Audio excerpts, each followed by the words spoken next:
Bueno, bienvenidos, bienvenidas. Esta es la red Símbolos y Periferias de Cultura Popular del CELAM y hoy vamos a reflexionar con Alan Llanos y con Adriana Dávila de la Universidad Nacional de México sobre el rap y la experiencia que tienen sobre el rap ellos en los barrios de su país. Gracias Martín Biagini, que es el enlace con ellos y quien va a coordinar este encuentro. Bienvenido Martín y te paso la palabra. Muchas gracias, José Carlos Camaño. Bueno, el conversatorio de hoy tiene como título Versos que se mueven de aquí a allá, reflexiones entre rap y migración. Primero quiero presentar a Adriana Guadalupe Dávila Trejo, licenciada en Antropología por la Universidad de Chihuahua, maestra en Antropología por la UNAM, doctora en Antropología por la UNAM. Ha participado en proyectos relacionados al desarrollo artístico, cultural y participativo de infancias y juventudes en instituciones como la Secretaría de Cultura del Estado de Chihuahua y el Instituto Chihuahuense, de la Juventud en colaboración con el Fondo Población de las Naciones Unidas.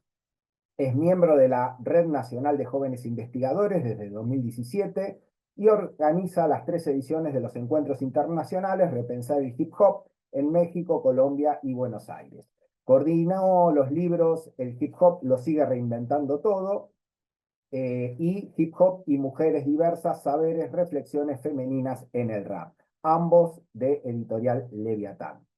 Por otra parte, el doctor Alan Roberto Llano Velázquez, originario de la Ciudad de México, es doctor en estudios culturales por el COLEF, maestro en antropología social por el CIESAS, Ciudad de México, licenciado en historia por la Facultad de Filosofía y Letras de la UNAM y especialista en políticas culturales y gestión cultural por la UAM. Ha realizado actividades de investigación en temas como jóvenes y música indígena contemporánea, prácticas de fe y creencias subalternas entre jóvenes indígenas, jóvenes adultos en contextos migrantes transnacionales. Actualmente realiza una estancia de investigación postdoctoral adscripto al Centro Universitario de Ciencias Sociales y Humanidades de la Universidad de Guadalajara, desarrollando el proyecto Jóvenes Indígenas en la zona metropolitana en Jalisco. Bienvenidas, bienvenidos. Adriana, te paso la posta. Es un honor tenerlos a los dos acá. Hola, ¿qué tal? Mucho gusto. Gracias, Martín, por la presentación. Hablo por mí, pero creo que también por Alan, sabernos en este espacio, habernos sido invitados, convocados, creo que nos emociona muchísimo, porque pues una cosa es estar siempre en diálogo, como entre colegas, entre compañeros y compañeras, ahondando un poco, profundizando un poco en los temas en los que estamos, pero ya otra situación, pues nos ponemos en otra situación cuando personas como ustedes intentan encontrarnos para hacer estos diálogos, ¿no? Entonces, bueno, yo le decía a Martín hace unos momentos, estoy muy nerviosa, sigo estando muy nerviosa, pero bueno, para mí de verdad que es un honor. Y creo que la dinámica, Martín, va a ser un poquito entre dialogar, no tanto hacer como una especie de preguntas así, respuestas, sino un poco del diálogo, puesto que los perfiles tanto de Alan como yo van un poquito dentro de la migración, dentro del rap, pero creo que esta es la primera ocasión, si mal no recuerdo, Alan, que vamos a tener como un diálogo ya más apegado también en esta parte musical, en esta parte lírico musical y en en la migración, ¿no? Ya desde un aspecto más académico. Entonces, bueno, tomo un minuto nada más antes de empezar para decir pues que ahorita estamos en una situación que mundialmente nos está atravesando muchísimo. Entonces creo que es importante no dejar de hablar de la liberación de los pueblos, en este caso Palestina, Palestina libre, porque el genocidio que se está dando hoy en día es ya imposible de ocultar. Agradecemos mucho que ya algunos países, algunos representantes estén alzando la voz, pero creo que todavía nos falta muchísimo más para hacer este eco mundial que Palestina y todos los pueblos del mundo se necesita. Entonces, Palestina libre. Y en el caso de México también estamos atravesando una fecha especial, dolorosa, fuerte políticamente, porque hoy, 26 de septiembre, se están cumpliendo 11 años de la desaparición de los normalistas en Ayotzinapa, ¿no? En donde pues estas verdades históricas han estado marcadas por mucha corrupción, por muchas verdades que se esconden. Y hoy en día, pues nadie quiere dar la cara y nos quedamos en su momento sin esos jóvenes normalistas. Entonces, pues la lucha se mantiene, sigue y ojalá que en estos espacios también se tenga eco, porque a fin de cuentas esos son espacios de diálogo y de formación para estas generaciones de investigadoras e investigadoras que no queremos olvidar estos hechos que marcan pues la historia de los países, ¿no? En América Latina. Entonces, bueno. Después de estos detalles, es importante ya, abocarnos un poco a la discusión y hace ya unos días platicábamos por ahí algunas ideas, Alan y yo, sobre cómo la migración ha sido una condición histórica, ¿no? No es de unos años para acá, no es de antes o después de la pandemia, no, creo que la historia de la humanidad misma se ha escrito a partir de la movilidad y ha tomado como ciertas características que le ponen una condición ya de migración. Entonces, ante todo ello, creo que Alan y ya yo, en segunda parte iremos platicando, por ejemplo, qué se ha dicho o qué cuestiones estamos analizando o nos hemos encontrado en estas revisiones o búsquedas bibliográficas desde la academia para pasar hacia cómo lo estamos entendiendo, quiénes se están movilizando hoy en día, cómo lo estamos entendiendo en estas geografías de América Latina, y ahí también ojalá podamos escuchar un poco también la experiencia o la visión de Martín, y posteriormente pues llegar a esta parte de la música, ¿no? Específicamente del hip hop como movimiento, del rap, y algunos ejemplos que hemos estado observando, al menos en México, Alan y yo, y también pues, vamos a devolver por ahí un poquito el espacio para la charla con Martín desde estos sures globales, ¿no? Entonces, bueno, desde la parte académica, insisto, ya se tienen años en cuanto a la bibliografía que estamos recopilando, revisando de estas migraciones de hace 30, 40 años del siglo pasado entre países, ¿no? Estas migraciones que han estado permeadas por algunas condiciones económicas, políticas, sociales, de exilio, de asilos políticos, pero hoy en día creo que esta parte, este fenómeno migratorio ya obedece a otras cuestiones. Entonces, ante ello, no sé, aquí ya la experiencia de Alan, y ya para darle la palabra a él también, estas revisiones bibliográficas, ¿qué es lo que nos están dejando por ahora en enseñanza, ¿no? Entonces ahí, Alan, compartimos el micrófono contigo. Muchas gracias, Adriana. Gracias a Martín, a José Carlos por esta oportunidad, a la CELAM por albergar este espacio, esta posibilidad de un diálogo que creo que siempre es necesario, aperturar espacios. Y bueno, un poco esta convocatoria, un poco pensar, hablar en términos de esta cuestión de esos versos que se mueven de aquí y de allá, reflexiones en torno al rap y la migración, creo que sí es importante hablar en términos de qué entendemos por la migración, ¿no? En primer término, la migración es quizá una característica humana que se encuentra presente en todas las culturas, en todos los tiempos, en todos los momentos, ¿no? Sin embargo, hoy en día y desde hace, al menos desde el siglo pasado y de mayor relevancia y en lo que va del actual, hemos visto cómo la migración pues también es una condición que ha estado obstaculizada precisamente por la configuración de los estados-nación, por la eh, puesta en marcha de estas fronteras, algunas veces simbólicas, otras físicas, y cada vez más en términos y en código violento, ¿no? En el contexto en el cual nos encontramos nosotros acá, digamos desde México, México es quizá uno de esos países en donde la migración es un fenómeno social importantísimo, ¿no? Hay, y se da cuenta prácticamente desde mediados del siglo XIX el inicio de una constante migración hacia ese vecino, ¿no? ¿No? A ese vecino llamado los Estados Unidos. Es muy, muy particular cómo prácticamente regiones en el país que históricamente cuentan con un familiar, un conocido, un amigo que ha migrado. Eso es muy, muy particular. Regiones enteras, poblados, estados, pues, municipios en donde la migración es parte constitutiva de las comunidades. E incluso se ha dado el caso de que, para el caso mexicano, la configuración de comunidades ya transnacionales, ¿no? Pueblos enteros que viven en ambos lados de la frontera, y eso sin dejar de lado la gente que vive en las zonas de frontera, ¿no? Lugares impresionantes, impactantes como Tijuana, México, es un lugar característico de esta vida de frontera. Y también hoy vemos cómo esta configuración contemporánea nos ha hecho pasar de un modelo de la frontera norte mexicana, que en términos de lo académico, que es lo que estamos hablando hoy en día, a nivel, me atrevo a decir que latinoamericano, el modelo de estudio de la frontera norte mexicana, de alguna manera se convirtió en el modelo de estudio latinoamericano de la frontera y de la migración, por ser el más destacado, ¿no? En México, el modelo desarrollado hizo que dejáramos quizá de reflexionar en torno a qué pasa con esas otras fronteras. Y pensando hoy mismo en la frontera sur mexicana, con todo lo que ha ocurrido a partir del 2017, con la llegada del primer término gubernamental de Trump, pues vamos a ver que esto cambia rotundamente.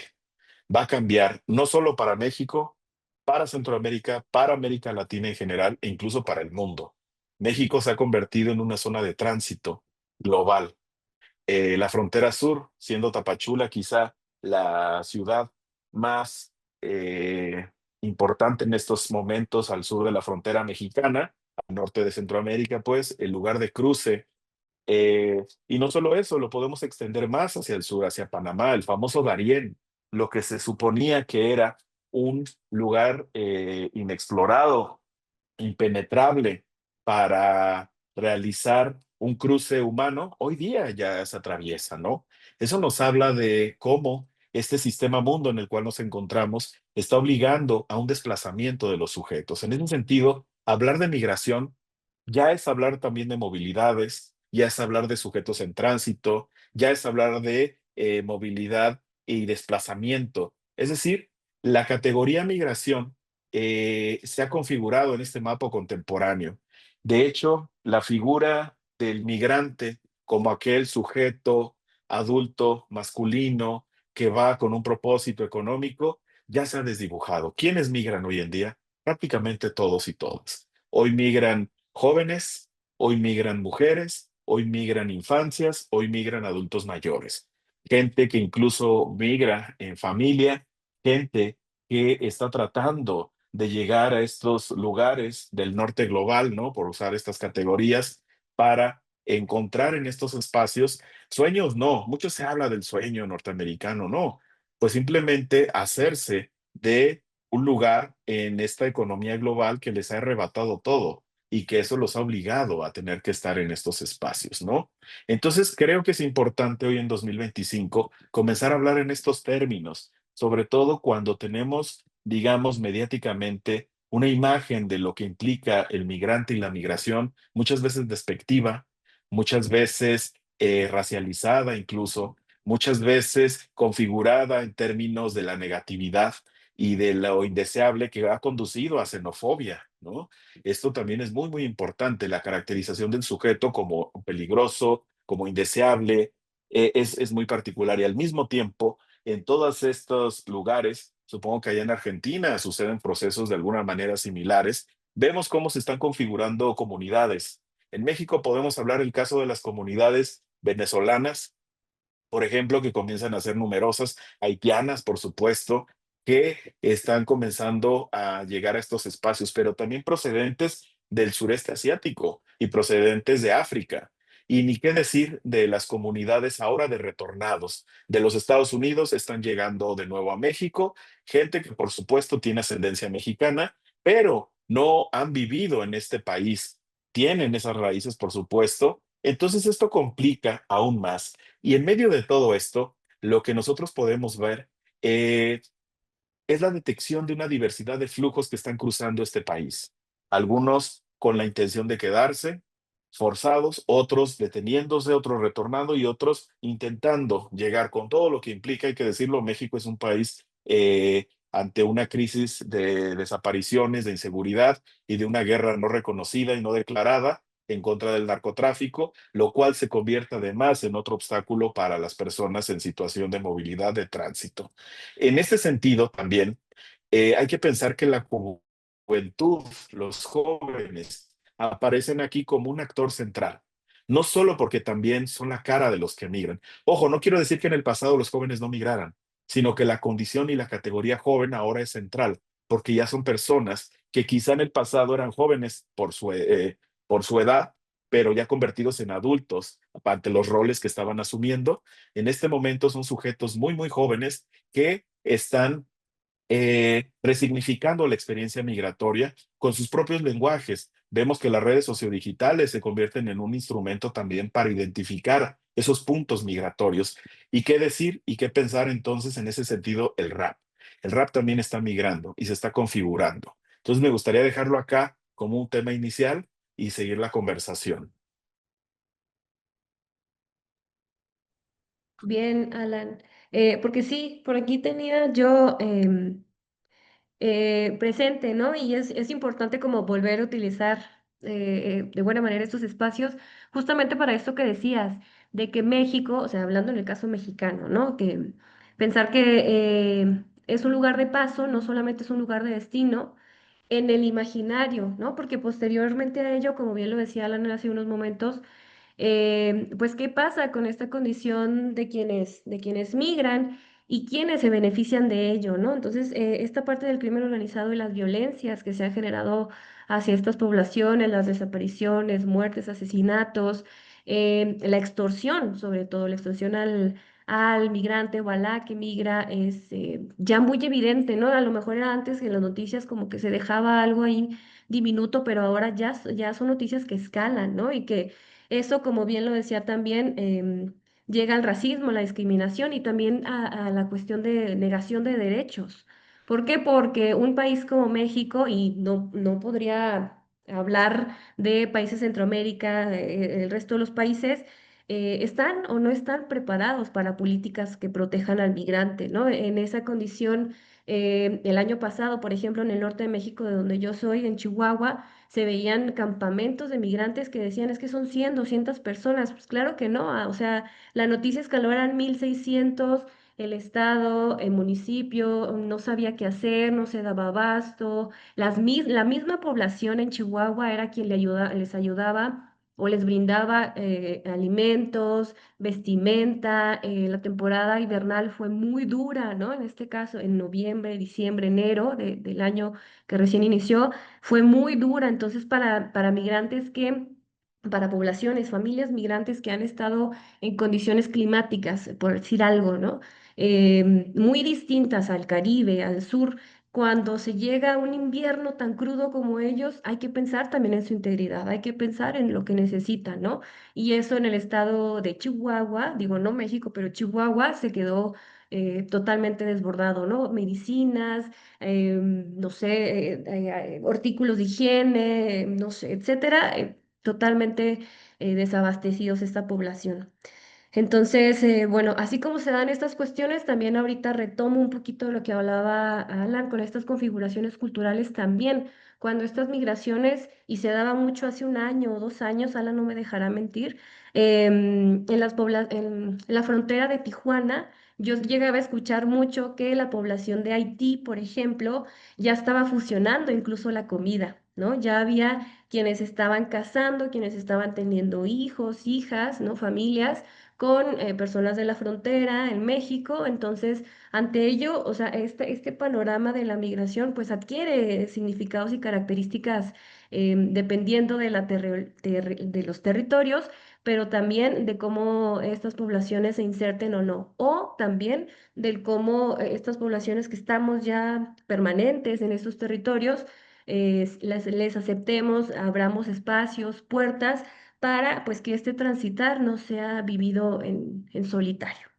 Entonces, se hacen pues estas raíces, ¿no? De ellos, de querer formar o de tener algo, de cuidarse, y comienzan también esta parte de las identidades porosas, que al menos en el caso de la antropología, como disciplina, pues el asunto de la identidad ha sido como el pilar, ¿no? De esta parte antropológica.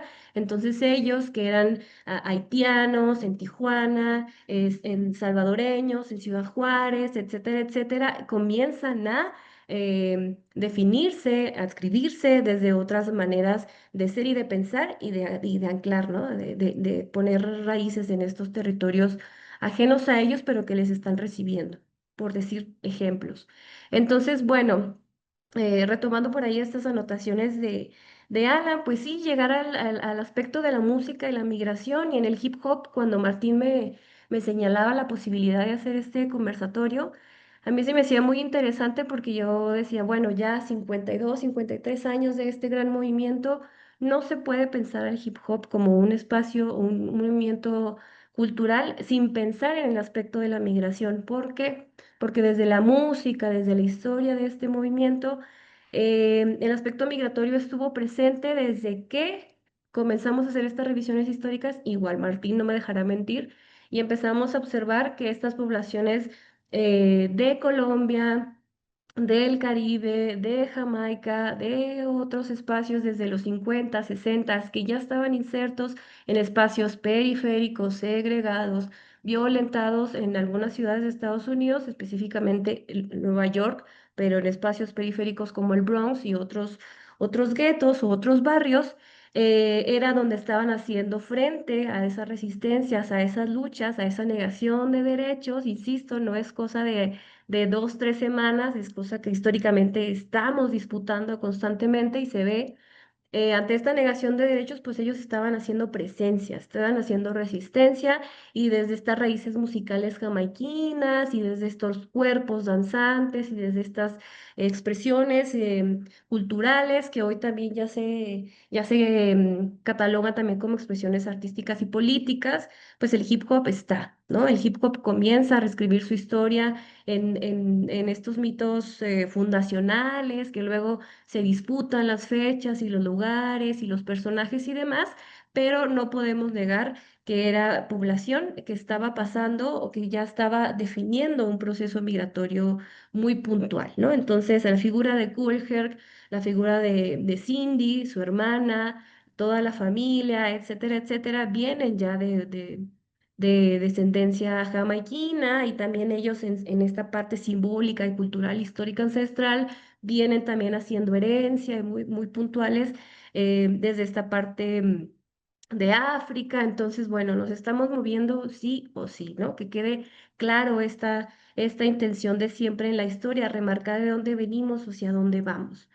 Entonces, pues eso, también el espacio o el contexto en donde el hip hop surge, pues esta negación de derechos, efectivamente, pero también en esta construcción desde Estados Unidos, por decir un ejemplo, no quiero hacer promoción, pero pensar en estas figuras de los 50 en Estados Unidos, donde esta visión muy conservadora y muy patriarcal de que el papá debe de tener ciertos rasgos y características y la mamá en el rol del hogar y los hijos en la escuela y de vestidos de esta manera y hablando de tal o cual.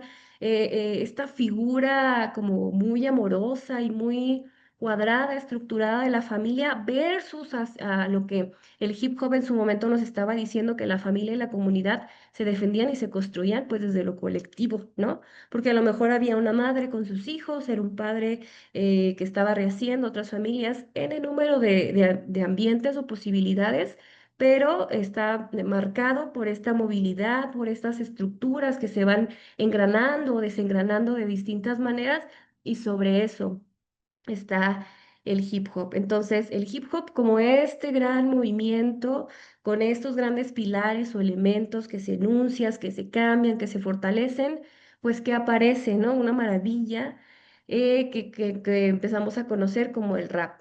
¿No? Esta parte de la palabra, la oralidad, el contar lo que nos está sucediendo, cómo nos mueve eso que nos está sucediendo, esa propia reflexión que pareciera que emana de un cuerpo individual, pero que se inserta y se vive y se revive y se resignifica en un cuerpo social para llegar a otras historias, ¿no? Y que nos contraponen a eso que no somos o que somos, lo que hace unos momentos les decía, como este principio básico de la antropología, yo soy lo que el otro no es y el otro se define a partir de lo que yo no soy, etcétera, etcétera. Es ahí donde el rap nos contrapone y hace de él una escucha empática o también una escucha que rechaza, ¿no? Dependiendo de quiénes se atrevan a escuchar y a quiénes nos atrevemos a escuchar. Entonces, bueno, le devuelvo la palabra a Alan a ver qué le va resonando de esto, o también por allá Martín.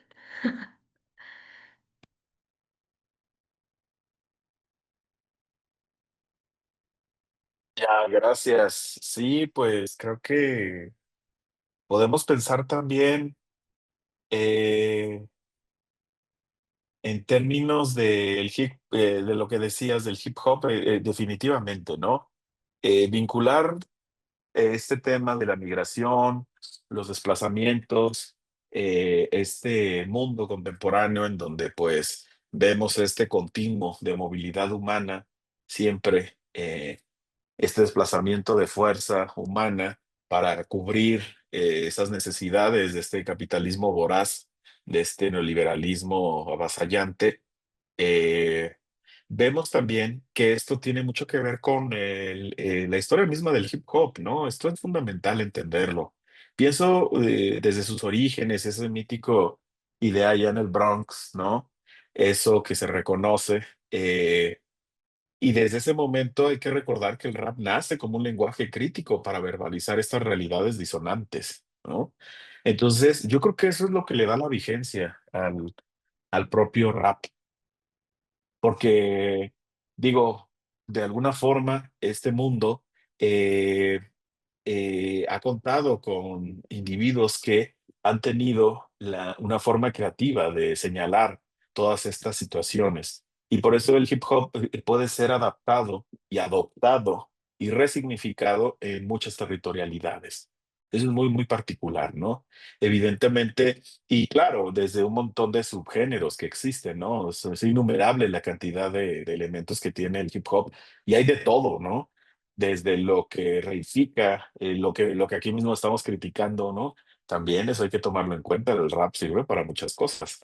Pero bueno, nos podemos configurar también aquí en términos pues, del rap conciencia, ¿no? Un poco hacia dónde va. Y en lo particular me gustaría hablar del rap generado por población procedente de pueblos indígenas, pueblos originarios, en este caso incluso pueblos migrantes.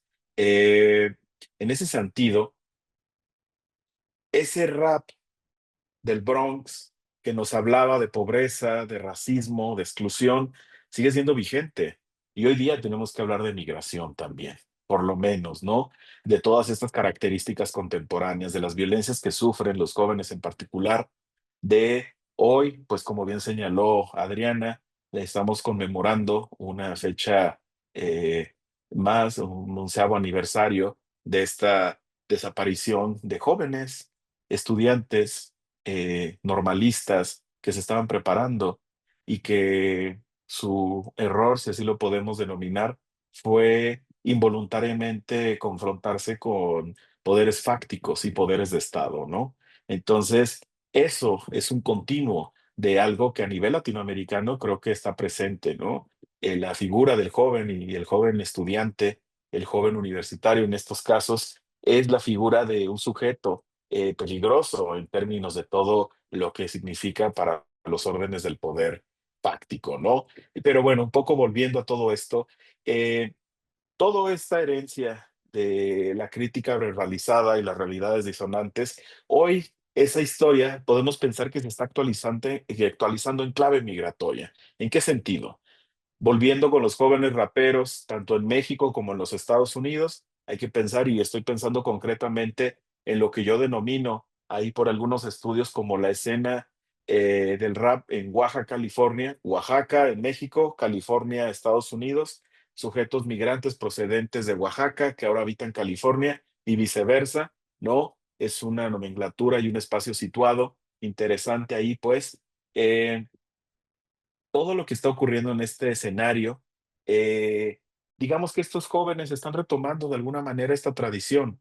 Ellos, en su proximidad al rap, en algún momento el rap chicano, ¿no? Que muchos de ellos cuentan que fue su primera inclusión, eh, el querer asociarse colectivamente y tratar de replicar vida de pandilla también como una forma necesaria de tener una identidad y una configuración juvenil masculinizada también, eso hay que decirlo, por supuesto, ¿no?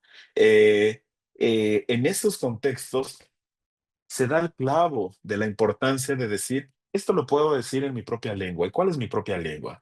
El mixteco en el caso de Miguel Villegas. Miguel Villegas, conocido también como Unaizu. Unaizu es la palabra mixteca, una de las lenguas indígenas que hay acá en México. Para Ocho Venado es el nombre artístico de Miguel. Miguel es una persona que en este momento ya cuenta con 15 años de trayectoria artística, en donde pues su rap, seguramente lo conocen, su rap es quizá muy simbólico y muy significativo. ¿Por qué? Porque habla precisamente de cómo eh, esta tradición rapera se está poniendo al servicio de nuevas luchas, digamos, ¿no? El rap está sirviendo como una nueva forma de entender esta configuración contemporánea. Miguel es un migrante, él migró siendo niño junto con su familia, él ha radicado desde muy temprana edad en Fresno, California, por circunstancias de la vida, ha logrado obtener, digamos, los documentos que le permiten ir y venir de México a los Estados Unidos, pero sin embargo eso no lo excluye de ser un sujeto categorizado como migrante continuamente. No lo excluye de ser racializado, no lo excluye de ser violentado, no solo en los Estados Unidos, ¿eh? Recuerdo en una visita que hizo en Tijuana que él estaba en la playa, en este mítico lugar donde se ve el muro que se penetra hacia el mar, y lo detuvo la policía, ¿no? Por su aspecto, por cómo lucía, etcétera. O sea, son cosas que eso nos habla de cómo el sujeto joven, el sujeto además visto con cierta caracterización, en este caso, pues, un rapero, se vuelve un sujeto peligroso en términos de qué, de la narrativa oficialista de Estado y de la securitización que existe en todos estos territorios. En ese sentido, pensar cómo el rap hoy en día está al servicio de estas nuevas luchas, eh, esos versos, también decir que no están en un nivel de lo personal, sino que están en un nivel de los pueblos mismos. ¿Qué quiero decir? Miguel es un sujeto reconocido por su comunidad, tanto en México, ¿no? como en los Estados Unidos, por ser alguien que ha logrado hacer una vinculación. Hoy día, él, bueno, sigue siendo joven, por supuesto, pero hace unos años era aún más joven, ¿no? Miguel por lo menos cuenta con una trayectoria artística de 15 años, lo cual no es menor. Es una trayectoria de larga data. Ha tenido un proceso de politización también gracias a la lucha migratoria que han tenido sus padres, los abuelos, los tíos, etcétera, y él es heredero de una serie de luchas. Él ahora obtiene la estafeta de la lucha y ha decidido incluir dentro de esta lucha al rap. El rap se ha vuelto un estandarte también para comunicar. Su mítica canción de Mixteco es un lenguaje, no es un dialecto, es un rap trilingüe, es importante, interesante, cuenta con un video musical estrenado ya en el lejano, ahora 2012. Una canción de rap vigente, ¿no? Esto es importante. Y en estas circunstancias, Miguel, y junto con sus demás compañeras, compañeros, pues hoy día han tenido que afrontar los desafíos involuntarios que se les han presentado con todas estas nuevas redadas de la administración de Donald Trump y el gobierno federal estadounidense. Han sido atacados, han sido señalados, han sido estigmatizados, y en ese sentido, ellos como comunidad pues han tenido que responder. ¿Cómo respondió Miguel? Con música, con un rap, con una vez más colocar al frente, y justo así se llama la canción, De Frente, ¿no? Algo que acaba de estrenar hace poco, en agosto, me parece, julio-agosto, esta canción en la cual lo que hacen es generar un rap a partir de los acontecimientos que sucedieron en Camarillo, California, cuando ICE hace estas redadas indiscriminadas que provocaron pues protestas, enfrentamientos, los rociaron con gas lacrimógeno, gente que se dedica, son trabajadores agrícolas, son los que siembran, son los que cosechan los alimentos de los estadounidenses, ¿no? Es la gente que si no fuera por ellos, hay que resaltarlo, pues un gran número de quienes habitan aquel país, pues no tendrían acceso a bajo costo del alimento que todos los días obtienen, ¿no?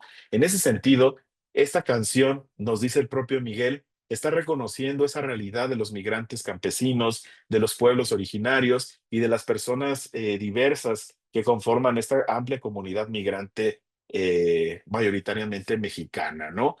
Cuenta con un video, eso es bien interesante. Miguel hace un esfuerzo por también editar video, bueno, junto con todo un equipo, ¿verdad?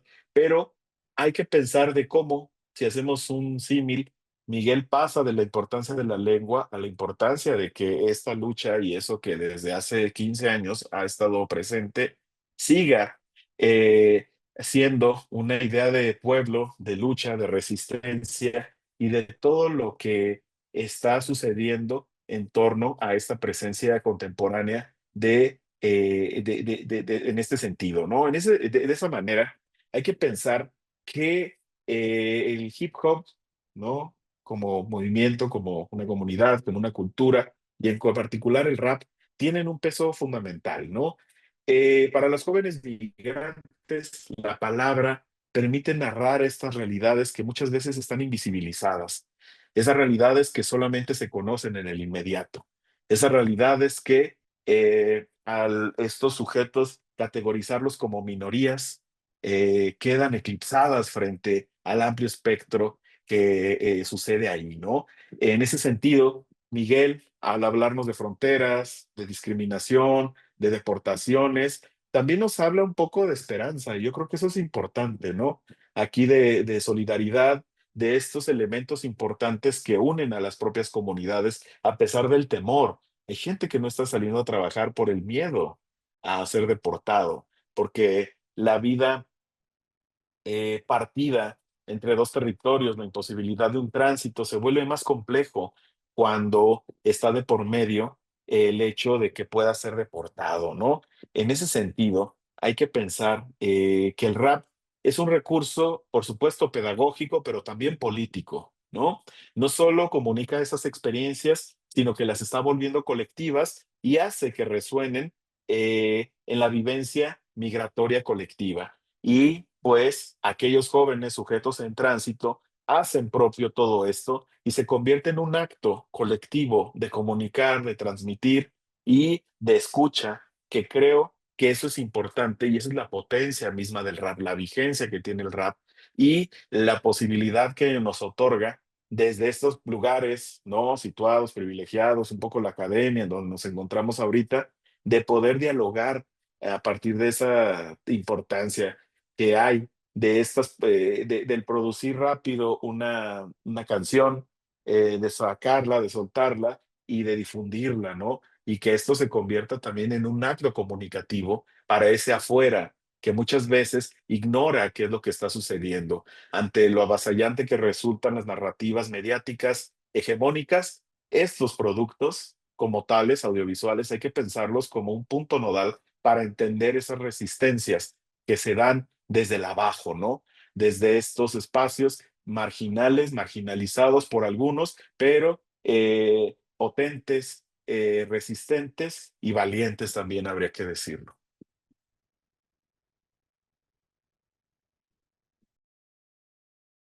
Conectando un poquito, Alan, con lo que decías y enmarcándolo desde el hip hop, creo que esta parte del hacerlo tú misma, en este caso de una ISU, de la forma en cómo elabora este visual para su canción, indica esta posibilidad de que en una producción, en una casa discográfica y demás, este tipo de narrativas hay una negación, ¿no? O sea, porque ellos producen y ellos hacen para ciertos públicos, para ciertos canales, para cierta estética muy puntual de lo que se ha entendido por rap, ¿no? El comercial, el mainstream, y esta narrativa que viene y nos sitúa una Isu de este activismo que tanto él y su familia son parte. de la comunidad, no solamente mexicana, sino latina, ¿no? Volviendo un poco a lo que decías de la caracterización de quien migra estando en otros territorios, era muy potente, ¿no? Porque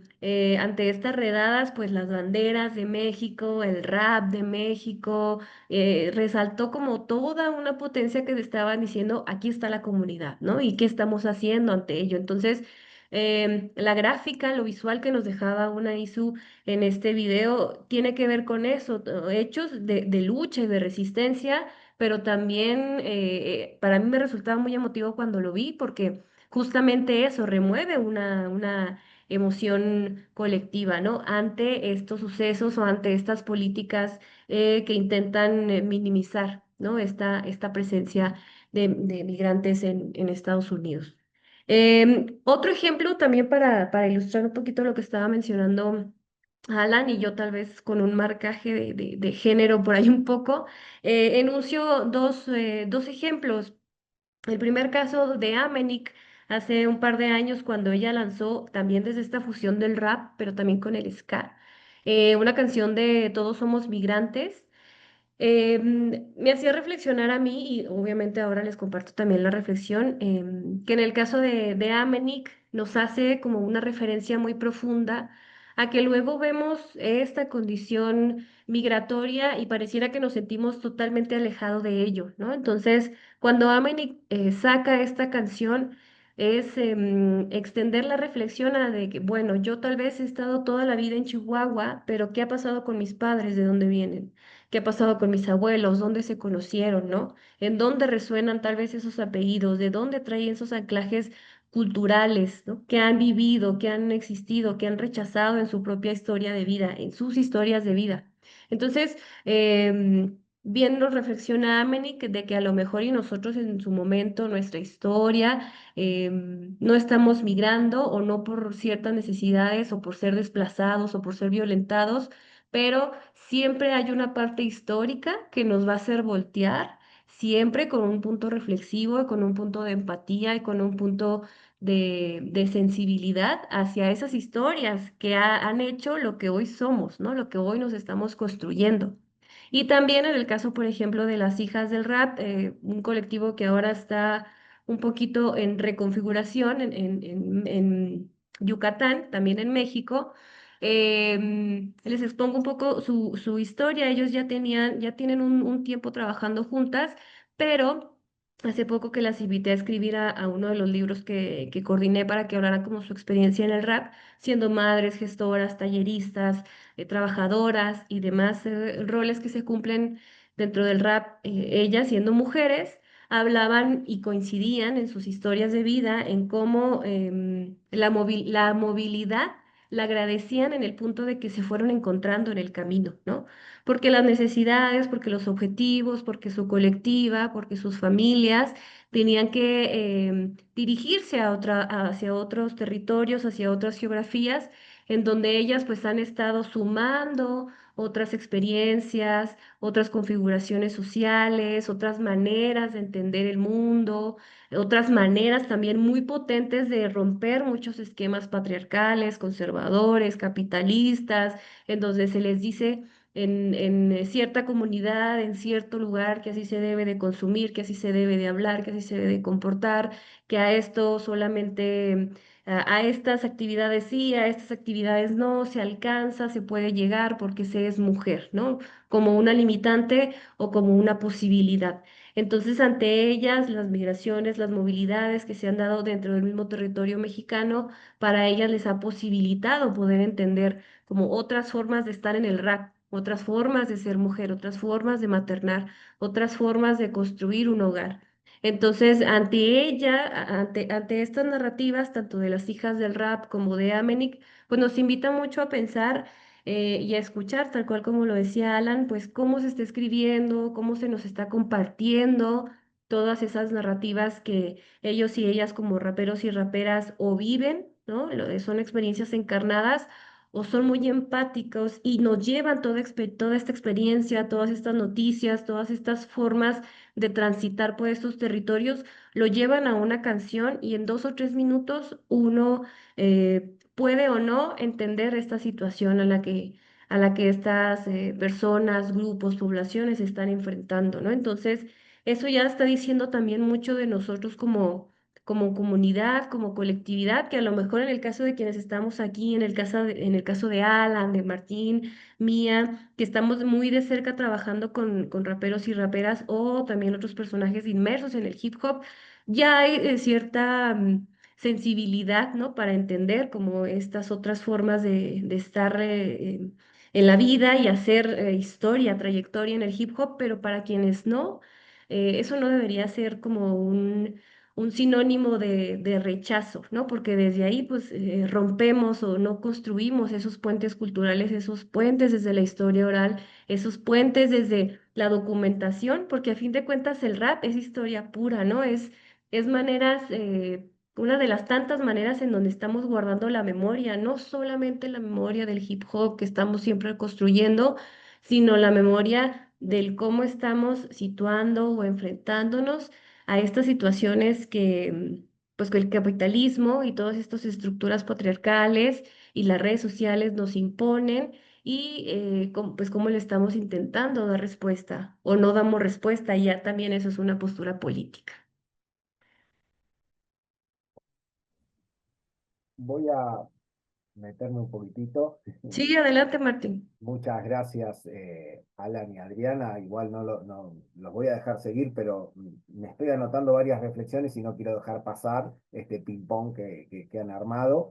Eh, Me llamó mucho, bueno, me llaman la atención algunas cuestiones. Es verdad de lo del nacimiento mítico del hip hop que nombró Adriana, y esta cuestión de que el hip hop nace como una mezcla migrante. O sea, en realidad históricamente se dice el hip hop es estadounidense, en realidad nace en la periferia de Nueva York, en un barrio de migrantes, en un barrio que fue diseñado justamente para el sobrante de la gente que vivía en la ciudad de Nueva York, eh, y que obviamente transformó la pelea de pandillas, como dijo Alan, que era una forma de organización con la ausencia del Estado, en algo positivo y cultural. Y rescato lo colectivo del hip hop. El hip hop no es música, es algo que se escucha colectivamente, se recita colectivamente, se comparte y que es, digamos, proxémico, es performático, visual. O sea, el hip hop como cultura en ese sentido. Ahora, ¿qué pasa con el mercado? Esa es mi primera pregunta, porque ese hip hop migrante donde los jóvenes empezaron a expresarse, Chuck D creo que fue el que dijo que es la CNN de los pueblos, es la forma que los jóvenes de los barrios periféricos cuentan su historia, que la CNN cuenta lo que le pasa a los blancos y el rap cuenta lo que le pasa a los jóvenes de las periferias. Pero ¿qué pasa cuando el mercado lo transforma en un producto? Ya no en cultura popular, sino en cultura masiva. Esa sería mi primera pregunta, reflexión, ¿sí? Con respecto al rap originario, que también digamos, es uno de los temas que se tocó en este ping-pong de conversatorio, me llama mucho también la atención cómo el rap ayuda a la recuperación de ciertas lenguas originarias que de otra manera estarían, digamos, fuera del circuito canónico o del circuito más formal. Particularmente en Buenos Aires, que es donde yo investigo, hay pocos focos de rap originario, pero en otras partes de Argentina, y obviamente conozco mucho el caso de México, que creo que es donde más rap originario hay, y cómo refuerza nuevamente esa lengua, y ahí viene el tema más central, que es de la identidad. O sea, me llama la atención cómo el hip hop es una identidad totalmente migrante, y cuando hablamos de migrantes, afro, caribeña, latina. O sea, los ingredientes son muchos.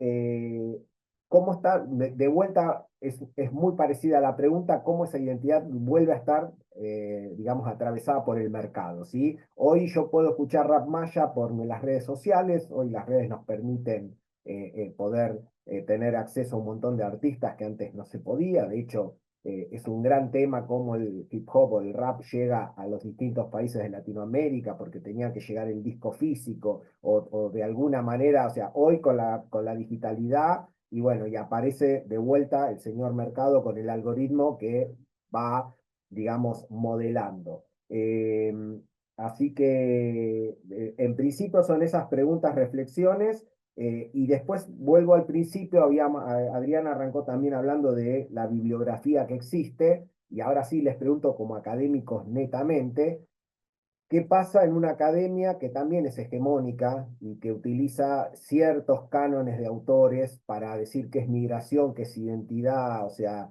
bueno, la antropología sola no, todas las ciencias sociales. ¿Y qué pasa o en qué medida podemos pensar una academia más sur-sur? Son un montón de preguntas, perdonen, pero es todo lo que anoté, así que empezamos por donde ustedes quieran.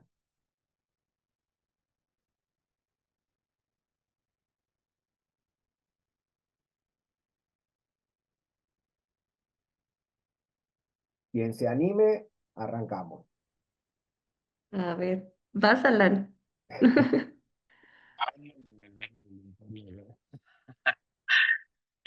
No, yo creo que estas preguntas son bien importantes de colocarlas, ¿no? Creo que me sumo a esto, el rap es como tal y la cultura hip hop, pues no se puede entender, ¿no?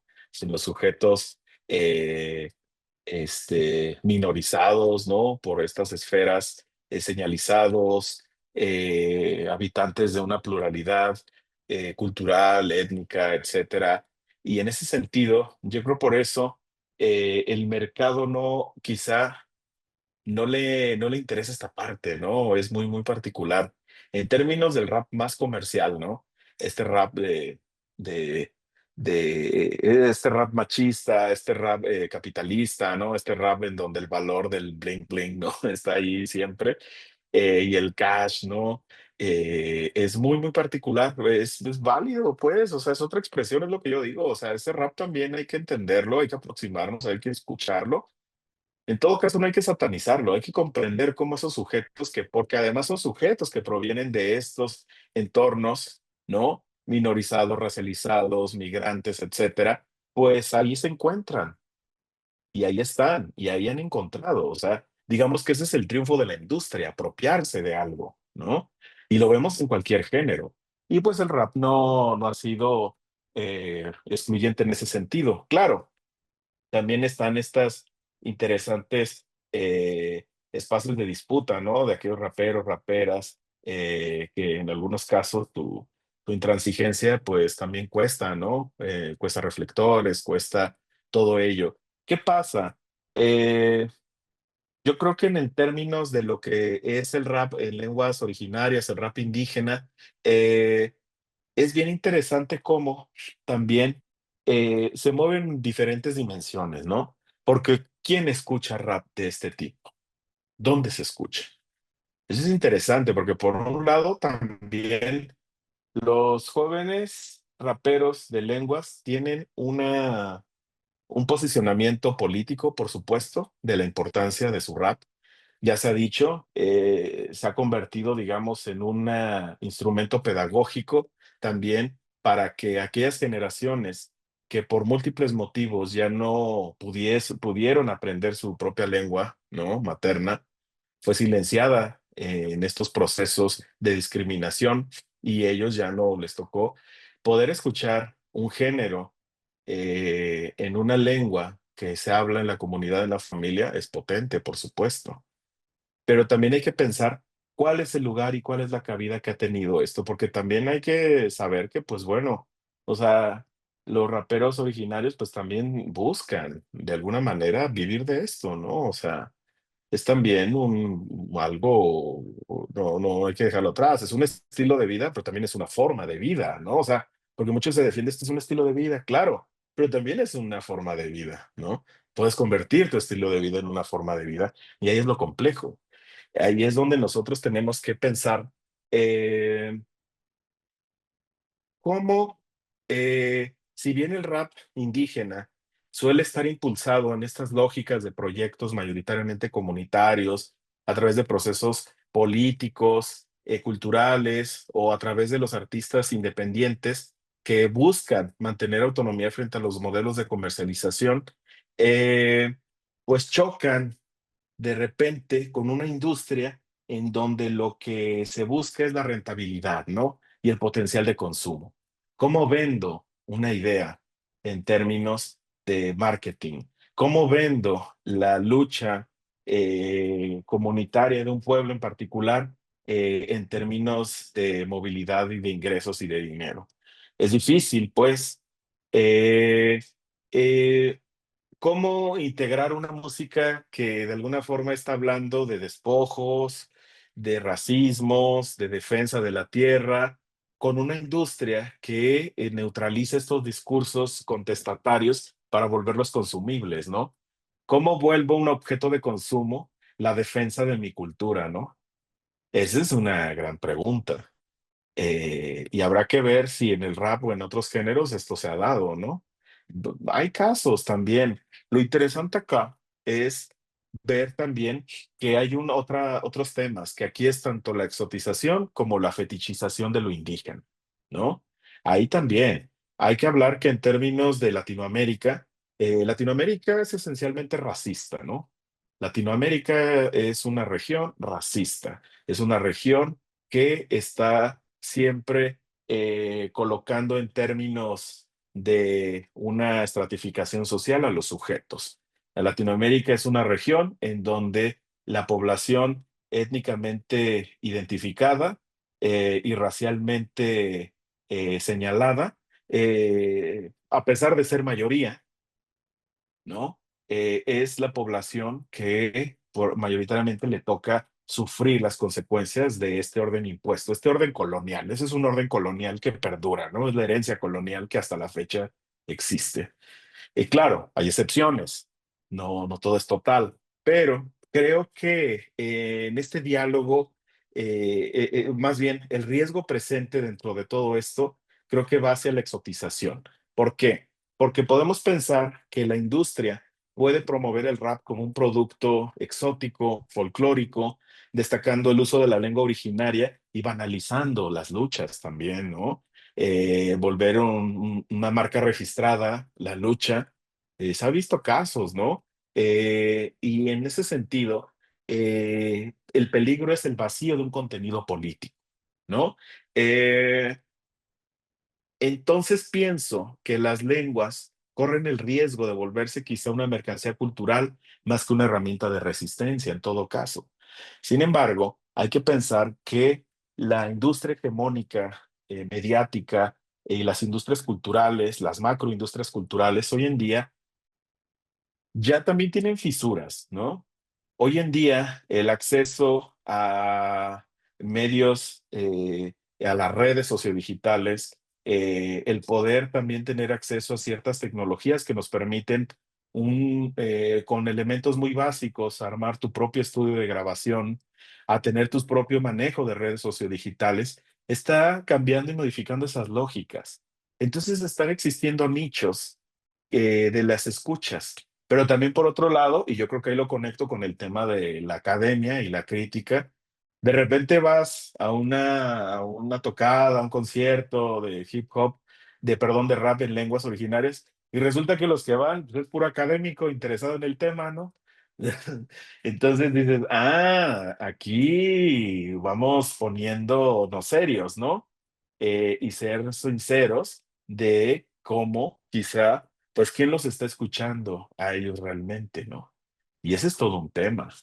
¿De qué manera logran que resuene en sus barrios, en sus comunidades, en sus pueblos?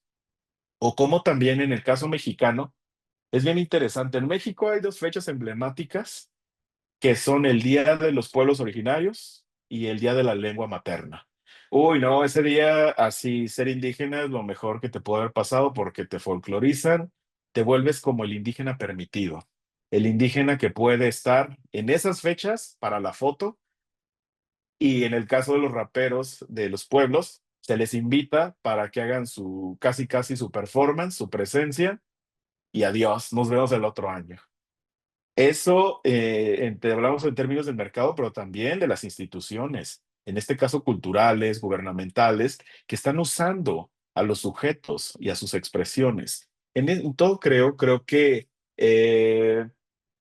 hay que pensar que aquí lo que se tienen que dar son procesos de resignificación, donde ver cómo esto conecta con una serie de actos globales, porque el rap originario, por decirlo en esos términos, está presente en todo el mundo, ¿no? Como dices, si bien México quizá, no sé si es porque los académicos nos hemos interesado o si porque realmente se está dando, ¿no? Porque, bueno, volviendo a esa lógica crítica del tema de la academia y, y qué es lo que pasa eh, con todo lo que ya señalabas, eh, en todo caso, hay que pensar que la posibilidad de las redes sociodigitales abre poco a poco camino. ¿Para qué? Para pensar en nuevas audiencias. ¿Quién está necesariamente colocándose ahí? O quizá que el hip hop sea un pretexto para pensar, y el rap en particular, en otras comunidades y en otros géneros que quizá a la par que como sucedió y está sucediendo con el hip hop se están dando. Y volvemos al tema de la migración. La migración nos permite todo eso.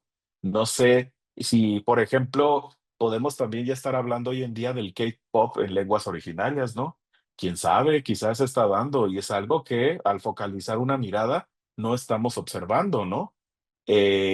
Lo que quizá nos toca en todo caso, como académicos, es descentralizar también nuestra mirada, ver que estos son otros procesos y en estas categorías que tú dices que nosotros podemos manejar, pero que carecen de sentido cuando a nivel de lo que tú dices de lo sur-sur, ¿cómo aterrizamos todo eso? ¿No? ¿Cómo hacemos lograr un clic que nos permita aterrizarnos a nosotros, bajarnos de nuestra nube académica para entonces comenzar a voltear a ver? Creo que un primer paso es si nosotros nos interesamos por este género, vimos, se han hecho publicaciones, hemos participado en ellas, conocemos a los representantes, pero ¿qué viene ahora? ¿Qué viene después?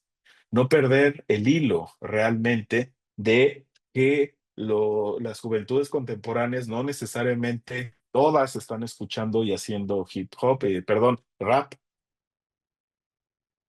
El rap es parte de un todo, ¿no? Y en ese sentido nos toca más bien, así como no solamente hacer de las categorías y de nosotros mismos y nosotras, cómo nos aterrizamos en ese sur-sur para poder comprender los procesos, ¿no?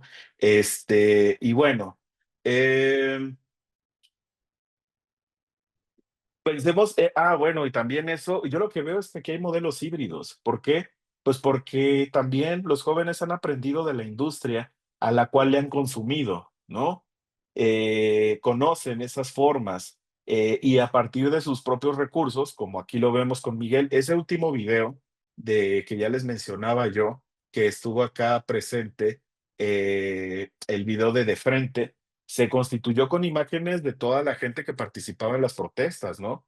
Entonces ahí hay que pensar que también es en sí un producto, una producción, pero también con imágenes generadas a partir de una realidad colectiva y una mirada y un ojo colectivo. Entonces yo creo que ahí también hay una clave para poder comenzar a entender cómo el rap dialoga con la industria quizá desde una posición crítica e incluso negociada, ¿no?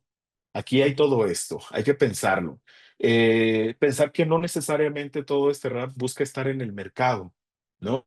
Sino de alguna forma lo está redefiniendo a partir de sus propias lógicas culturales. En ese sentido, la tensión entre resistencia, entre mercado, evidentemente que no va a desaparecer, pero hay un espacio de fricción que hace que surjan agencias culturales, ¿no? Donde la música que hace se convierte una vez más eh, en un sentido de identidad, memoria y lucha social que está disputándose continuamente. Ahora bajo estas lógicas mercantiles, porque pues el mercado es tan avasallante que puede volver mercantilizable la misma migración, ¿no? Y hacer de la desgracia un negocio. Y eso habría que ver, ¿no? O sea, todo lo que deje en términos económicos para estas industrias depredadoras eh, va a ser importante, interesante, pero al mismo tiempo, pues también hay mucha negociación en términos de quienes han logrado insertarse acá, ¿no? Pienso, por ejemplo, en Mare Advertencia Lírica, es una chica que ha trascendido y lo ha hecho de una forma bien interesante, ¿no? O sea, ella incluso ha protagonizado series, ¿no? Bueno, no protagonizado, perdón, siendo parte de series como siendo ella misma, ¿no? Como dicen, unos cameos, ¿no? Ella presentándose dentro de un relato, etcétera, ya colocándola como un referente, en fin, y Mare, como una chica procedente también de los pueblos, pues pensando en una lógica que le permita a ella vivir, por supuesto, de sus propias creaciones, lo cual me parece súper legítimo, y al mismo tiempo ser una persona que está disputando negociaciones continuas, porque creo que Mare es lo suficientemente consciente de que ahí también se pueden llegar a desdibujar líneas en donde quizá esa Mare crítica muy probablemente la haya.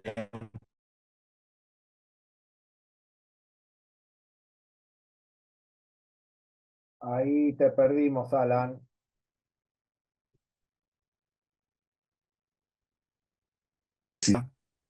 Creo que mi conexión, híjole. Ahí está, ahí volviste. Perdón, perdón. Ya volví, les advertía un poco que esto pudiese suceder, pero bueno, creo que lo que quería compartir está aquí ya, perdón. En mi caso, Martín, para retomar también tus preguntas, que esto del mercado y la academia, ya ahorita lo reflexionaba con tus preguntas y ya las respuestas de Alan, y yo decía, bueno, pareciera que es una misma plataforma, pero nada más con públicos diferentes, ¿no? Consumidores académicos, académicos, consumidores académicos que están hablando del consumo consumiendo, en fin. Em, ¿Qué pasa cuando el rap toca o no el mercado? Creo que esa pregunta se responde muy bien con otro de los elementos o pilares que están presentes en el hip hop, que es estos emprendimientos o ya más puntualmente con esta parte de la gestión.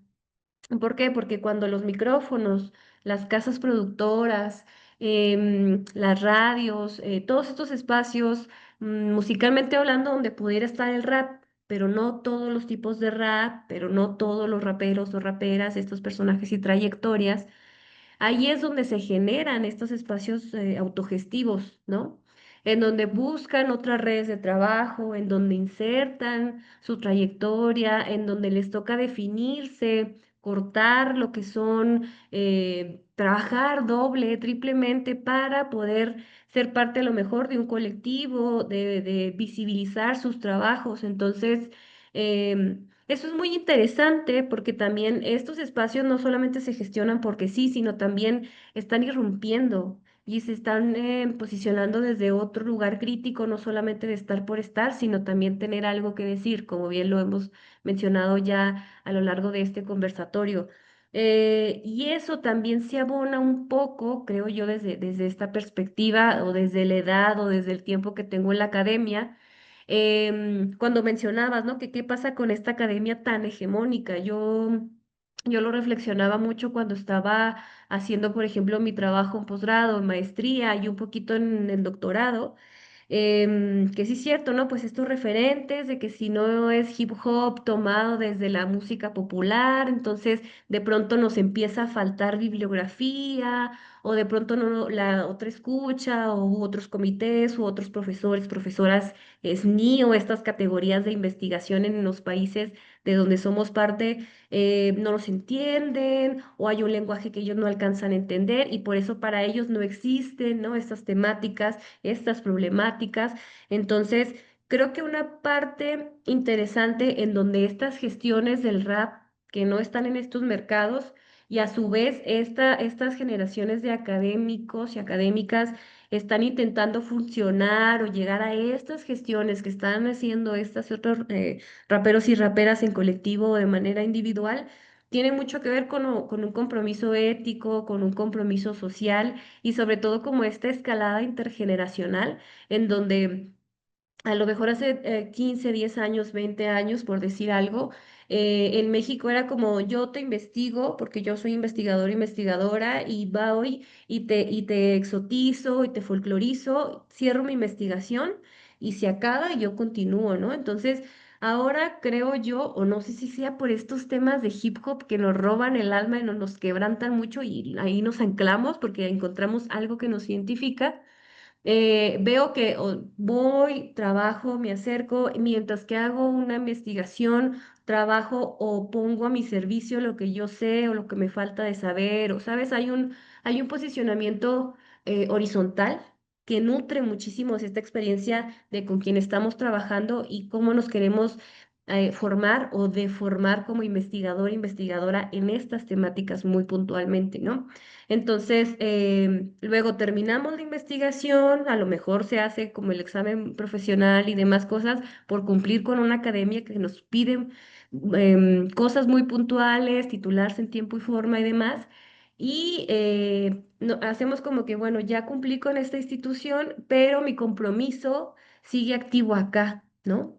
Porque si se puede ayudar a gestionar, si se puede ayudar a que la palabra llegue mediante un libro en donde haya la coordinación de muchos textos, muchas experiencias, distintas narrativas, a abrir estos espacios editoriales, por decir un ejemplo, es importante para seguir como aportando o abonando desde lo que esta academia y las herramientas que nos da, ponerlas en función de con quien estamos trabajando, porque creo que ahí es un punto, un posicionamiento político bastante interesante que a lo mejor yo no estoy diciendo que la antropología nunca se ha visto, no, pero una antropología que se está enfocando, que se nos estamos empapando en el hip hop, en donde el rap nos rompe muchas formas de ver la vida, vamos entendiendo o vamos empatizando con trayectorias, con raperos, raperas, insisto, colectivas, colectivos que para lo que nosotros es un privilegio y ya ha estado de por sí dado siempre,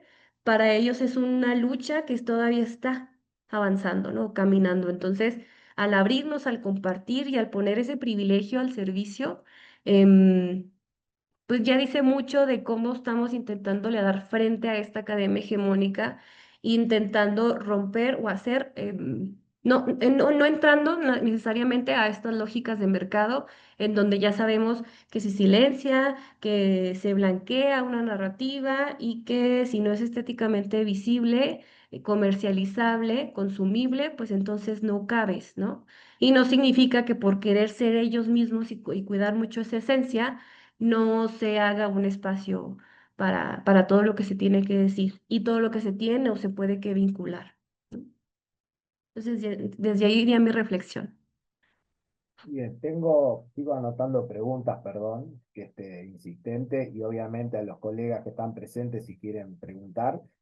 Recién Alan hacía un comentario sobre el caso de una rapera que fue contratada por la televisión, por una serie de televisión.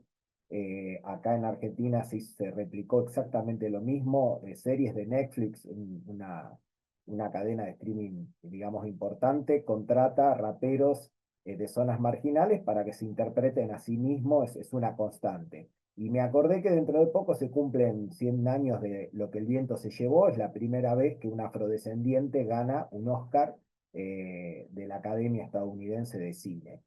Obviamente contrataron a una afrodescendiente para interpretar a una esclava afrodescendiente, o sea, como dijimos, para ser de sí misma.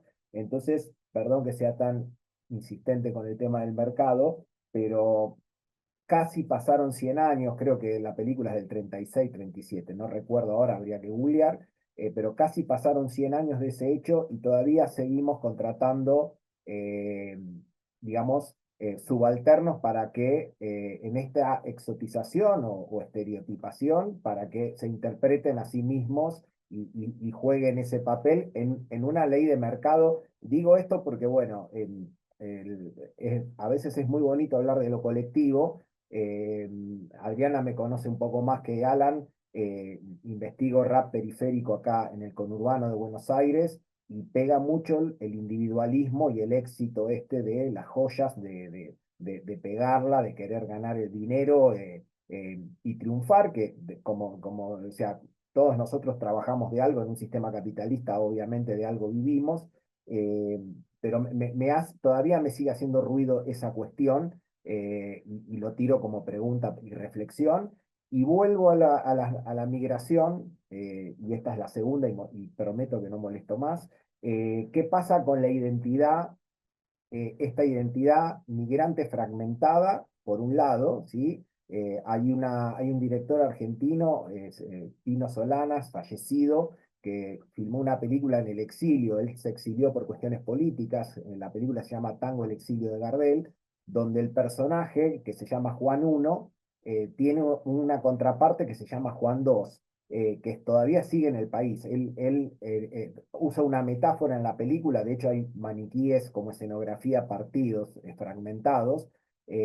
Usa, digamos, la metáfora de la fragmentación para poder representar al migrante o al exiliado. ¿Qué pasa con esa fragmentación en una comunidad hip hop que une? Porque lo que llama la atención es que el hip hop es internacional y todos, por lo menos los entrevistados, dicen formar parte de una comunidad global. Entonces, este doble juego.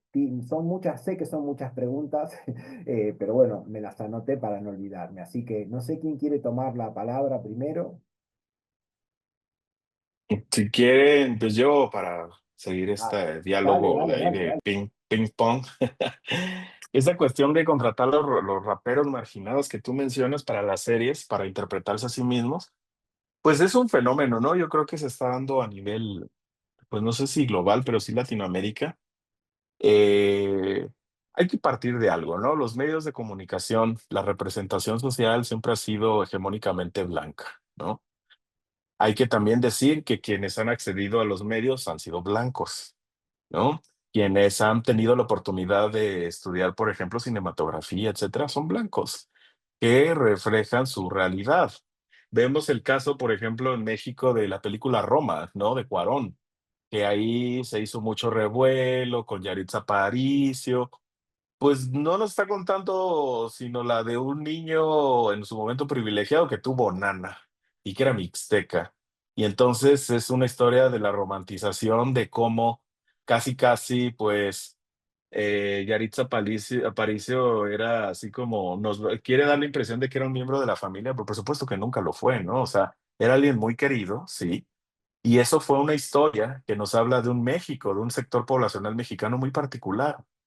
Eh, pero el problema es que la representación, al menos en México, siempre ha estado caracterizada por todos estos sujetos, ¿no? Del privilegio.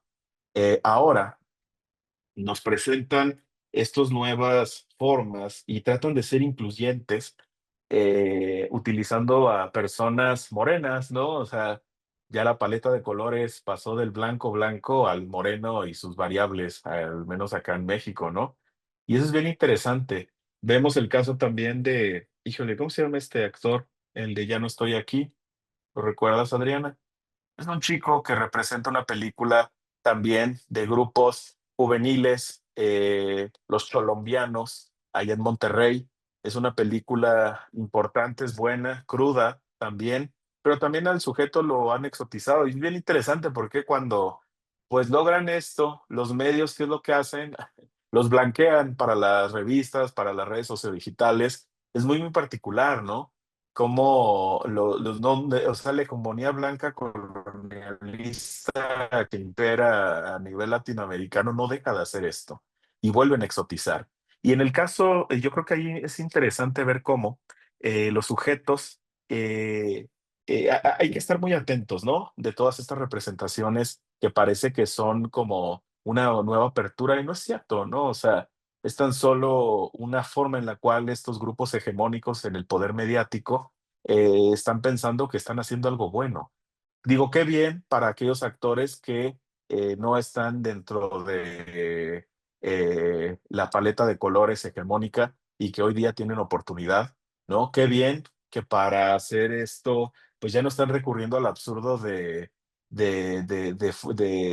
caricaturizar a alguien, ¿no? Pero por otro lado, pues también nos tiene que hacer reflexionar en torno a si esto de alguna forma es suficiente, ¿no? ¿Esto qué significa en todo caso? ¿Por qué, por ejemplo, no se les da apertura pensando y volviendo otra vez con los raperos en los espacios mainstream de la música?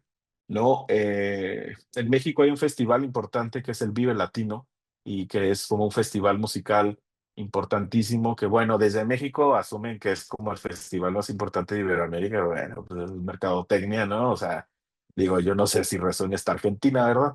Pero bueno, ahí en algún momento se decidió abrir un espacio, una serie de carpas, ¿no? Como pequeños escenarios para pueblos originarios, ¿no?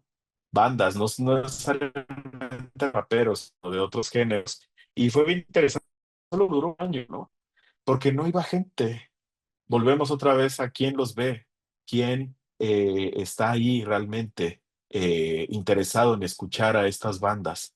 Evidentemente que hubo gente que se aproximó por algún interés, pero volvemos al mismo punto. Lo que habría que cuestionar es qué tanto de este deseo y esta necesidad de estar ahí vinculados, eh, habría que preguntarle más bien a los raperos qué de estas experiencias, ¿no? ¿Qué ha quedado de eso? ¿Qué de operar bajo estas empresas de espectáculo les ha quedado como experiencia? Y un poco me quedaba pensando en este tema de la representación en México. Se lanzó una serie a través de la plataforma HBO, se llama Ugly. Ugly, que es un joven que también quiere ser rapero, que está marginalizado. Ellos sí son actores, ¿no? No, e incluyen como a individuos de la comunidad rapera y hip hop. Eso es bien interesante, pero es bien particular porque uno cuando lo ve dices, órale, como que la estética está hiper cuidada, ¿no? Hay una estética, dijeran acá desde México, las juventudes contemporáneas, aesthetic, ¿no? Hay un cuidado preciso de la imagen que uno dice, bueno, o sea, los morros de aquí del barrio, pues por supuesto que quieren ser aesthetic, pero pues no les alcanza para esas ropas, ¿no? Ese calzado, bueno, o sea, y es volver a lo mismo, ¿no? Es decir, vestir un cuerpo racializado con las ropas de un blanco. Eso es bien interesante también, ¿no? Y en hip hop, pues habría que preguntar, pues por supuesto, insisto, como tú dices, pues nosotros también en esta economía, pues tenemos que generar algún ingreso y hacer una labor. Y en ese sentido habría que colocarlo en estas justas medias, ¿no? Eh, y luego hablabas de la identidad migrante fragmentada, no me quedó tan claro la pregunta, quizá me perdí un poco. No sé si pudiese repetirla, Martín. Sí, a ver, tomé de ejemplo una metáfora que usó un director de cine argentino del migrante exiliado, el migrante exiliado, como con una identidad fragmentada, en contraposición a una comunidad hip hop internacional donde todos se Oh, sienten parte de algo y hay ahí como una contradicción. No es una pregunta, ya. es para reflexionar. Claro, bien, esto es bien interesante porque pues aquí lo que vemos, yo que he trabajado con estos jóvenes indígenas, migrantes, raperos, eh, yo creo que lo que hay en este contexto, pongámoslo en términos nacionales, tanto lo mexicano como lo estadounidense, eh, hay hoy un encarnamiento de un doble movimiento cultural. Por un lado, estos jóvenes están manteniendo vivas tradiciones comunitarias a través de su lengua, las historias, las cosmovisiones, las tradiciones, hasta la comida, pues. Y por el otro están dialogando con una cultura hip hop global, ¿no? Algo que les es propio ya identitariamente. Eso es interesante. Y claro, esto no depende únicamente de su estatus migratorio. Esto lo pudieron haber hecho desde México, por supuesto, también, ¿no? Sin embargo, eh, yo creo que aquí lo interesante, hay que ver cuál es la capacidad de significar la experiencia vivida y cómo se decide transmitirlo en términos del hip hop, ¿no? En sus variables, ¿no? Y en este caso a través del rap. Eh, híjole, yo creo que esto, ¿cómo decirlo? Esto definitivamente tiene que redefinir lo que es ser indígena, lo que es ser migrante y lo que es ser joven en el siglo XXI en este espacio situado. Y eso, nosotros hoy día, insisto, estamos hablando de rap, pero lo podemos atravesar por muchísimas otras cosas, ¿no? Lo podemos atravesar por esos modos contemporáneos del vivir, en donde pues sí se es migrante, se viven dentro de culturas migrantes, ¿no? Ellos, muchos de ellos ya no fueron migrantes, pero la historia familiar es migrante, ¿no? Vuelven a México y su identidad y su apego y su arraigo a ese espacio, pues difiere mucho, ¿no? Entonces también ese es un diálogo importante y cuando son deportados, imagínense, ¿no? O sea, que te desarraiguen del lugar donde has crecido para colocarte en donde dicen que perteneces, ¿no? O sea, primero te despojan a ti, a tu comunidad, a tu territorio, luego obligan a que te tengas que mudar. Cuando estás allá te vuelves indeseable y te regresaron de donde te sacaron, ¿no?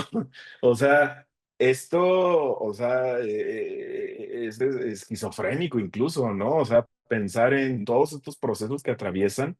Y bueno, pienso en ese sentido y reitero que dentro del propio hip hop, la palabra como tal, el rapeo, tiene es este elemento eh, que les está permitiendo narrar esto.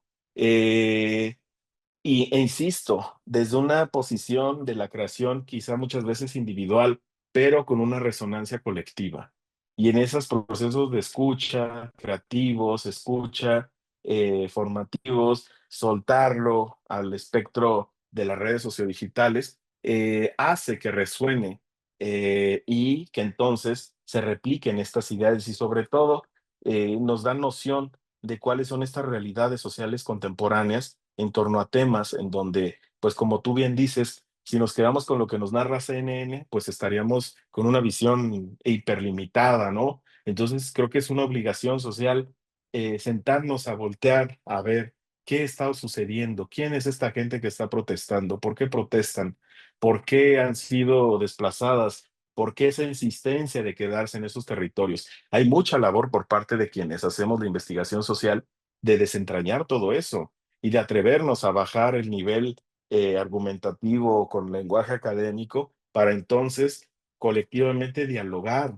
y presentar interpretaciones que sean útiles para, de entrada, quitar como esa imagen estereotipada sobre quién es migrante, quién migra y quién está en un proceso de tránsito, porque el peligro latente hoy en día también se da entre estas poblaciones que habitan los espacios donde la migración, ya sea en tránsito, en destino, etcétera, está viéndose pues de alguna manera afectada. ¿Por qué? Porque hay una alteración normal, natural de lo que está ocurriendo. Claro, hay población que se moviliza, apoya, ayuda, pero también hay población que exacerba ciertos sentimientos de miedo, de xenofobia, incluso de violencia, ¿no? Entonces, este es un fenómeno mucho más amplio que no solamente es el lugar de origen destino, sino qué hay en el entremedio.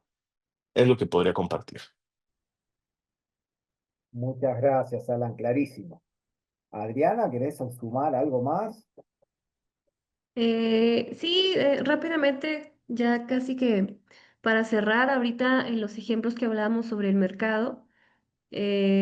Solamente dejar como una contraparte, ¿no? Hace un par de semanas se dio, por ejemplo, en el Zócalo de México, un evento donde estuvo Residente y había como todo un boom de detalles y de... el evento no era como que viniera Residente al Zócalo, porque últimamente tiene este gobierno que está en la Ciudad de México, tiende a atraer grupos en espacios masivos como el Zócalo de manera gratuita, ¿no? Entonces, bueno. Viene Residente y lo importante ahí que hizo mucho eco en el rap, sobre todo en el rap hecho por mujeres, era de que 5 o 6 mujeres de Ciudad de México iban a abrir el concierto, ¿no? Entonces, eso me pareció interesante hasta que comencé a ver los nombres y o trayectorias de las chicas. Ojo, esto no me pone en una postura de que estoy en contra de quienes estuvieron ahí, no, pero es muy interesante, o sea, hacer la crítica, hacer la reflexión de el gobierno capitalino, la institución que organizó todo esto, pues en qué experiencias o en qué producciones, en qué mujeres se fijaron para sumar o si fueron convocadas directamente por Residente. Ese proceso no me quedó muy claro. El punto es que, aunque todos y todas dentro del hip hop estén haciendo su resistencia y sus luchas por visibilizarse y por poner su producción al oído de un común, de un público en común, dentro y fuera de su ciudad, dentro y fuera de México, aún así las plataformas pues quedan muy movidas. ¿Y por qué lo menciono? Porque al mismo tiempo, y me di cuenta yo como 4 o 5 días después, al mismo tiempo en otro foro más pequeño, estaban haciendo presencia, un concierto de 5 o 6 mujeres que estaban haciendo rap originario, dentro de las que estuvo María Advertencia Lírica, con otras mujeres de recientes generaciones que están avanzando, y en donde yo no vi la misma presencia, la misma publicidad, el mismo boom de entrevistas a las chicas que estaban haciendo su rap originario, ¿no? Venían de regiones de Chiapas, de Oaxaca, de Mérida, etcétera, y pues no, el ojo estaba acá, ¿no? En lo mainstream, en lo comunitario, en donde estaba como todo la presencia de Residente, y estas chicas pues pareciera que pasaron como inadvertidas, ¿no? Estando en un espacio que no era el suyo propio, em, estando en Ciudad de México. ¿Y eso qué significa para una mujer joven? Insisto, retomo lo que decía Alan, que es ser mujer, en este caso mujer joven, rapera, migrante, en un lugar pues donde no es el suyo, y cómo los van a recibir, cómo las van a percibir, ¿no? Entonces, eso es interesante para seguir, pues, haciendo lecturas, no comparar ni nada, pero haciendo lecturas como muy puntuales. Eso y otro ejemplo, Martín, como para complementar la pregunta que tenía sobre esta fragmentación. Hablando también un poco de Mare, porque Mare ha sido protagonista de cambios, de continuidades muy interesantes en el hip hop y en estas industrias más fuertes de manera internacional. Me parece que hace un año, dos, se lanzó, no sé, el soundtrack, la lista de canciones que iban a ser parte de la película de Marvel de Pantera Negra. Y lo interesante ahí es que en el caso de Pat Boy, que es un rapero también de maya, desde Yucatán, y María Advertencia Lírica, pues desde Oaxaca, fueron partes de estas dos, bueno, de estas músicas, ¿no? Entonces, luego se queda uno pensando en qué momento, ¿no? Les llaman, para qué, en el caso del rap, pues, la musicalidad y demás. Pero luego, pues era interesante leer en comentarios en Facebook cómo estaban percibiendo la comunidad del hip hop o la gente más cercana a Padbo y a Mare, em, esa participación, ¿no? Fueron alfombras rojas y pues presencia y entrevistas y demás. Y claro que había una comunidad de hip hop en México que decía, claro, la están rompiendo.